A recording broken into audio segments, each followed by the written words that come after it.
Hi everyone, and welcome to my review of the long-awaited sequel, probably only for Christians in the audience. This is my review of God's Not Dead 2.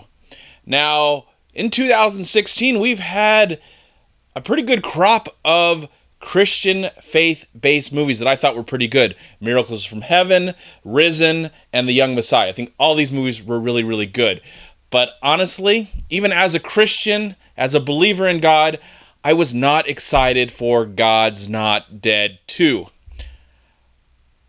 I didn't like God's Not Dead 1, though I was kind to that movie. I think I remember giving it like a 2.5 out of 4 stars, because I felt like as a movie, or actually the making of the movie, the production of the movie was quite good. The message, it was a good message, but it got muddled near the end and become very heavy-handed and preachy.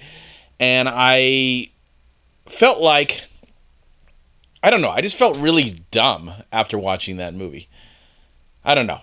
So, with this new one, we are taken out of the classroom and now in the courtroom.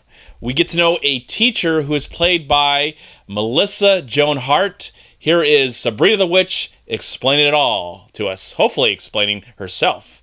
So she plays a teacher that's a believer. She teaches history. She has a student played by Haley Oratina, whatever. Okay, so this actress is from the Goldbergs show on ABC. And this girl is dealing with the fact that she lost her brother about 6 months ago, and her parents, you know, they seem like they just don't care. They didn't care that they lost their son, or they're battling. The movie never really addressed that aspect of the movie very well. But anyways, so she's dealing with certain issues, and she asked her teacher for advice, and her teacher tells her pretty much that Jesus has pretty much blessed her life. Not in the classroom. They're not in the classroom. They're outside. And so she's, the student is contemplating things, and she realizes when her brother's stuff is being moved out of the house since he's gone, there's a Bible. He had a Bible. So she's has these conflicting things going on in her life. Her parents are telling her one way, and her heart and her brother kind of is telling her another way. But through the process, in the classroom, she asks a question to her teacher. And, it's a pretty innocent question because they're talking about history. They're talking about Gandhi. They're talking about Martin Luther King.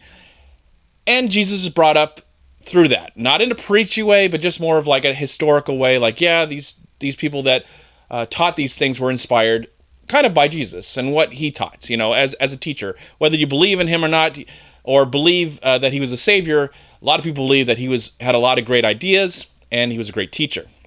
So there's a big, huge court case that's happening. The teacher has to hire a defense lawyer who's played by Jesse Metcalf from Desperate Housewives. The prosecutor is played by Ray Wise, great character actor, and the judge is played by a Ghostbuster himself, Ernie Hudson. So is this a direct sequel to God's Not Dead? Yes, because a lot of the supporting cast are from the original film. There's a reporter that's suffering from cancer. The Newsboys are there. I guess they're a popular Christian group. I'm not really into Christian rock or anything. So they're part of this story a little bit. There's a pastor and another pastor, I believe, or pastor's friend that was in the other film that's dealing with some certain things. Fred Thompson, the great late actor and politician, has a small part in the movie, so it's nice to see him in the film. It probably is his last movie he was ever a part of.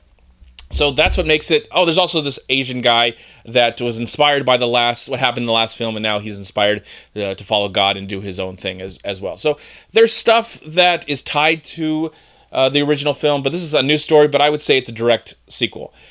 Having said all of that, we also have Pat Boone as the teacher's grandpa that she's taking care of. Okay, got that all out of the way. Sorry it took almost 5 minutes. There's a lot of stuff going on in this film. It's not your simple Christian-based movie. There's a lot of different ideas. There's this huge debate that's happening in the courtroom.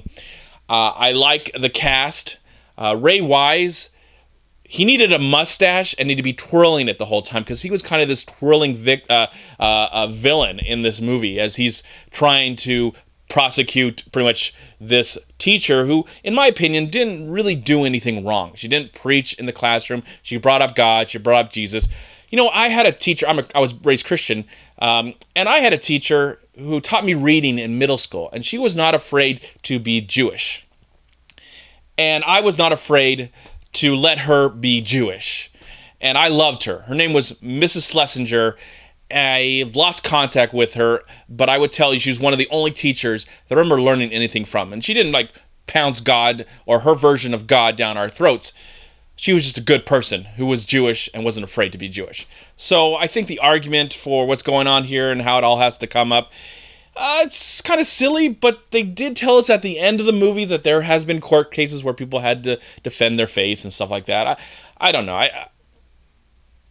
Anyway, so having said that, how is this film? How is this movie? And not a big fan of the original film. I thought the material was handled better in this movie. I have to say, I thought the material was not so in your face. Some may disagree, and there are times where I would agree that it's kind of in your face and definitely preachy. But I felt for the teacher character. She believes in something. She's not trying to cram anything down anybody's throat. She's trying to teach, and a question is raised, and she answers it in a very non-churchy, preachy way, and all this stuff happens, so I felt for her. I liked the friendship that she builds with her defense lawyer. I liked the courtroom scenes. They were handled well and interesting. It wasn't something that really upset me. And I guess it helps that I do have a belief, and I am a Christian, so those things didn't upset me that much when things were presented. And I was like, there's some really interesting ideas that are presented throughout this film as we get to meet some of the people that are the witnesses, or people that have written books, debating on whether there is a God, if there's evidence or not, or whether Jesus really existed or not. So I thought all those things were really interesting. There's times where the Ray Wise character is really over the top, and I'm really happy to where his character went throughout the rest of the film, because last time in the last movie with that teacher, what happened to him was just, I don't know, it was really stupid. So I'm glad that didn't happen with the Ray Wise character. I'm glad that whatever happened to him, I don't want to spoil anything, okay? I want, for the people who want to see this movie, I don't want to spoil anything. But, when it got down to the end of the movie, I definitely saw where it was going.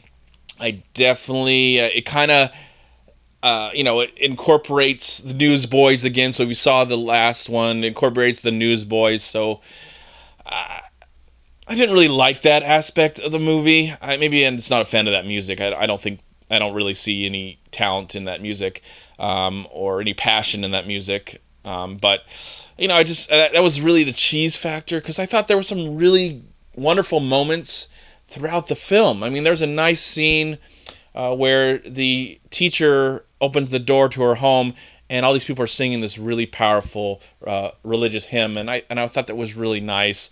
I thought the Melissa and the Pat Boone moments were kind of sweet and nice, and again, it's a courtroom movie. It has a lot of different ideas that I think I'm going to think about for a while. I don't know how well I can to explain them to you without spoiling anything, or trying to tell you to think something that maybe you don't want to think, or try and preach to you myself, because I really don't want to do that.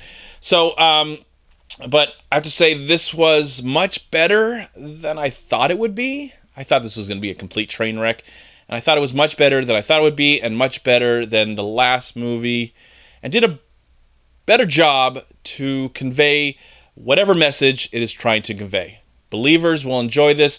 Non-believers will just love to make fun of it, and that's fine. I don't care. I think the debate of whether there's a God or not is going to be around forever, and I'm not afraid of it. I'm not afraid of people who don't believe. I'm not afraid of people who do believe. I mean, everybody has their right to believe whatever they want, and as a Christian, I'm glad a movie like this can be made, whether you agree with it or not. Also, if you stay till the very end, you will get sequel bait. They do set up some stuff in the movie, and then at the very end, it was like, oh, here comes the sequel bait. God's Not Dead 3. It's coming. Probably it's gonna come. Yeah. So anyways, I don't know if I made any sense in this. This is my initial thoughts and opinions and review of God's Not Dead 2. And I like the film. I did. I actually found a lot of enjoyment watching this movie, even though it does get messy and preachy at times. But I thought it was handled better than the last one. And for that, I'm going to give God's Not Dead 2. I'm going to give it 3 stars out of 4. Thank you so much for watching. Please like, comment, and share this video. And also, please check out these amazing movie websites. And if you enjoyed this review, please click here to subscribe to my channel, and also please check out all my recent reviews right here on YouTube. Have a great day, live film, find peace, happiness, and harmony in anything and everything you do, and I'll talk to you at my next movie review.